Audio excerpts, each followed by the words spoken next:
नमस्कार, जय श्री कृष्णा। स्वागत करता हूं मैं आपका अपने चैनल कुंडली शास्त्र में। मैं हूं एस्ट्रोलॉजर रतन सिंह। कर्क राशि, कर्क लग्न, बड़ी गुप्त मंत्रणा हो रही है ग्रहों के बीच में, और ग्रहों के बीच में कम और नक्षत्रों के बीच में ज़्यादा ये गुप्त मंत्रणा है, और इसमें बड़ी उठापटक होने वाली है। ये बड़े, मैं ये कहूँ कि परिवर्तन हो रहे हैं, और ये परिवर्तन अंदर ही अंदर है, बाहरी रूप से दिखाई नहीं देंगे। अंदर के परिवर्तन ज़्यादा प्रभावी होते हैं। क्या कुछ हो रहा है देख लेते हैं। एक तो सबसे पहले तो कुछ तिथियां नोट कर लीजिए फटाफट से। 22 जुलाई और 25 जुलाई ये दो तिथियां देख लीजिए। ये दोनों की दोनों जो डेट्स हैं बड़ी इंपॉर्टेंट है। किन कामों के लिए, कोई भी शुभ काम, कोई भी अच्छा काम करना हो, कोई शुरुआत करनी हो नई, तो इन 2 तारीखों पे करिएगा। 22 जुलाई को भड़ला नवमी पड़ रही है और 25 जुलाई को देवशयनी एकादशी पड़ रही है। यानी कि ये दोनों ही जो तारीखें हैं यहाँ पे अबूझ मुहूर्त है। अबूझ मतलब अबूझ, किसी से पूछने की जरूरत नहीं है। 25 जुलाई को आखिरी समय होगा सनातन परंपरा के हिसाब से अभी जो विवाह चलाने का। इसके बाद में फिर ये 4 महीने के बाद में देव सो जाएंगे और फिर उसके बाद में फिर शादियां शुरू होंगी। तो ये भी अबूझ मुहूर्त है। 22 जुलाई को मैंने आपको बता ही दिया। अब शुरू कर लेते हैं कुछ कार्यक्रम फटाफट से हमारे राशिफल का। देखिए, कुछ परिवर्तन मैं आप लोगों को बता देता हूँ। दिखने को तो बढ़िया अच्छा समय है। गुरु और सूर्य का मिलन है, आप ही की राशि पे हैं। गुरु उच्च के चल रहे हैं, बढ़िया है। गुरु अस्त हो गए हैं, आपको पता होगा। अस्त के बारे में भी हमने ठीक से विस्तार में बात कर रखी है, क्या प्रभाव है क्या नहीं है। बहरहाल अभी अगर आप देखेंगे तो शुरुआत का जो समय होगा 20 जुलाई तक का, 20-21 के आसपास का, तभी सूर्य वर्गोत्तमी होंगे। वर्गोत्तमी का अर्थ नवमांश चक्र में जब देखेंगे तब ये ही सूर्य हमको इसी आपकी कर्क राशि में दिखाई देंगे। तो वैसे तो ठीक है, लेकिन 19 जुलाई को देखेंगे तो आपके लिए जो गुरु उच्च के चल रहे हैं ये पुष्य नक्षत्र के 3रे चरण में प्रवेश कर जाएंगे। यात्रा है, हर ग्रह की यात्रा हर एक राशि पे होती है, आपकी यात्रा भी चल रही है। तो पुष्य नक्षत्र के 3रे चरण में जैसे ही जाएंगे नवमांश में अपना स्थान बदल लेंगे। नवमांश चक्र के अंदर ये कन्या में है और अभी ये आप जाएंगे तुला राशि के अंदर। ठीक है, तो आप लोगों को कई लोगों को शिकायत है कि हमें तो गुरु का ही उच्चता का इतना अच्छा फल ही नहीं मिल रहा कि गुरु ऐसा करेंगे वैसा करेंगे। बड़ा माहौल बनाया था लोगों ने, 12 साल बाद में हो रहा है, 60 साल बाद में हो रहा है। मैंने तब भी आप लोगों को कहा था कि ऐसा कुछ भी नहीं है। 2025 में भी गुरु उच्च के हुए थे 1 महीने के लिए। 2027 में फिर से आएंगे ये कन्नी इसमें जाएंगे सिंह में, फिर ये वक्री होंगे, वापस से ये आपकी राशि के ऊपर आएंगे।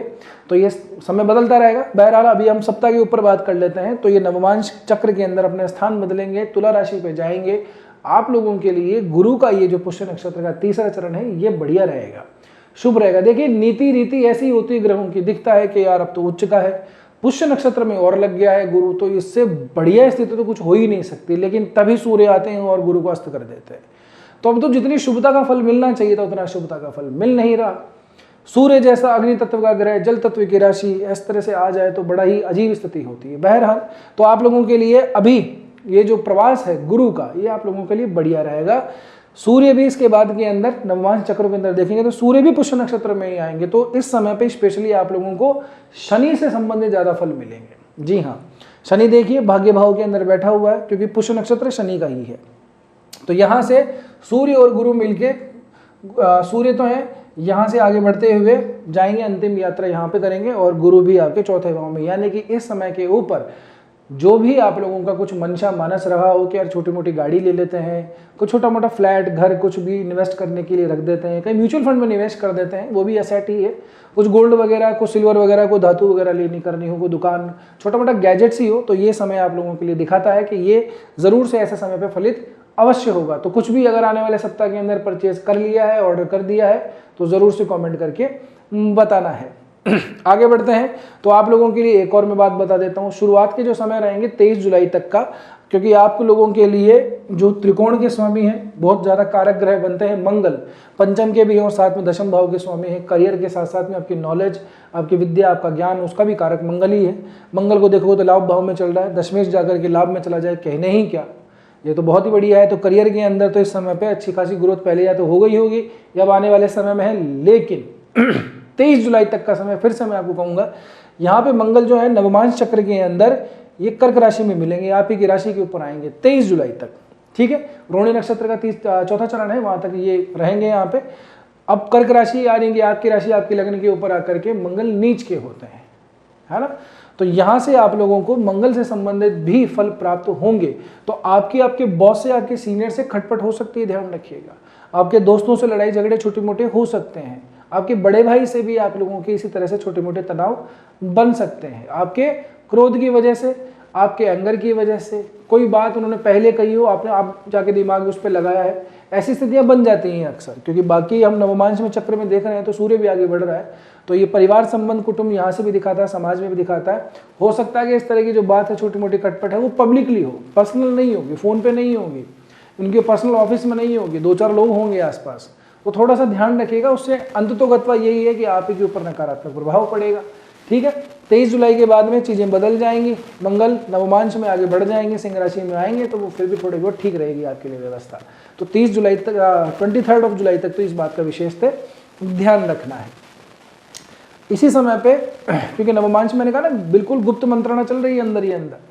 नवमांश चक्र में देखोगे तो जो शुक्र आप लोगों के लिए चल रहे हैं कहाँ पे, सिंह राशि के अंदर द्वितीय भाव के ऊपर नवमांश में, ये भी 22 जुलाई तक नीच के रहेंगे, कन्या राशि में रहेंगे, तो ये स्थिति भी आप लोगों के लिए इतनी ज़्यादा फेवरेबल दिखाई नहीं देती।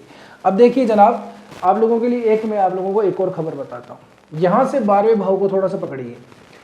जिन भी लोगों का ऐसा है अकाउंट का, फाइनेंस का, इससे संबंधित कोई काम है, जिन लोगों का ट्रेडिंग से संबंधित कोई काम है, जो लोग शिक्षा के व्यवसाय में हैं, जो लोग मीडिया पर्सन हैं, जिनका एक्सपोर्ट इंपोर्ट का भी कोई काम होता है, उन लोगों को थोड़ा सा अब जो है अपने काम के अंदर गति मिलने वाली है। कारण ये है कि जो बुध इतने दिनों से अस्त भी थे, वक्री भी थे, अभी 22 और 23 जुलाई को इनका अस्त भी समाप्त हो जाएगा, उदय हो जाएंगे, और वक्रत्व भी समाप्त होकर मार्गी हो जाएंगे।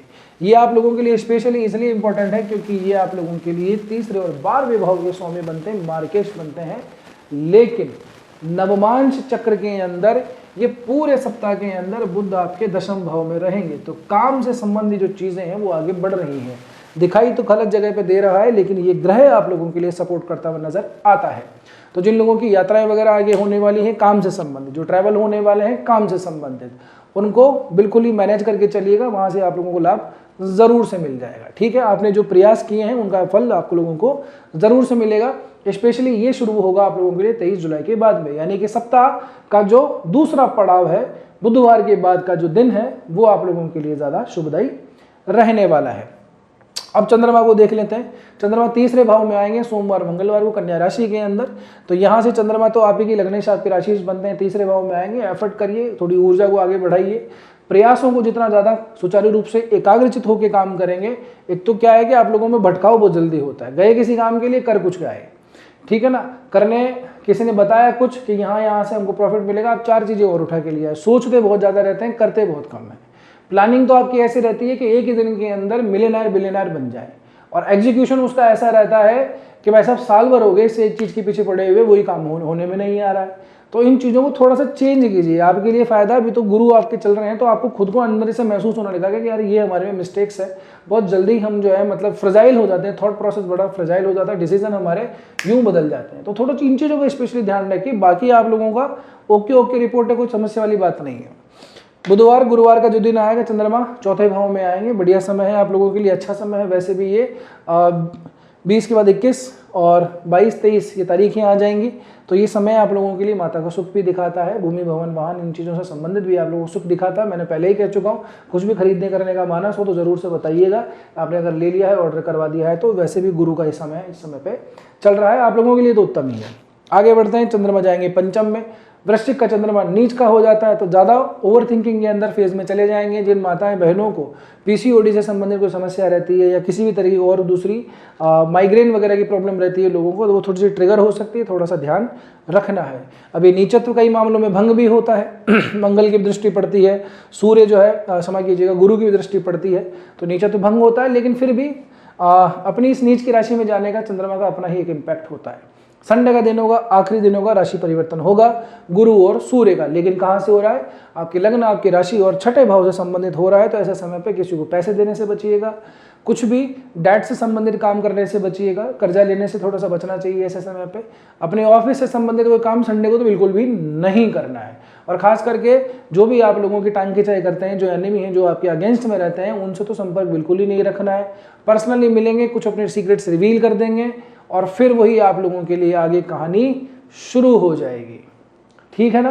तो ये गुप्त मंत्रणा है, कुछ बड़ा कुछ स्पेशल ऐसे समय पे होता है। तो आप लोगों को उम्मीद कर रहा हूँ कि यहाँ तक पहुँचे हो तो वीडियो ठीक ही लगा होगा। वीडियो ठीक लगा है तो आप लोगों ने लाइक भी कर दिया होगा। रुक जाइए 1 मिनट के लिए।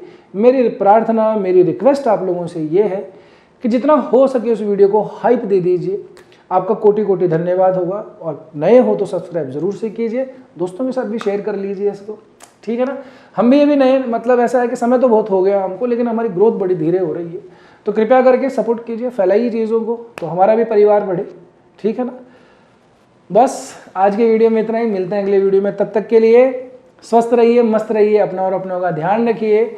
जय श्री कृष्णा, जय श्री राम, हर हर महादेव, जय गौरी शंकर।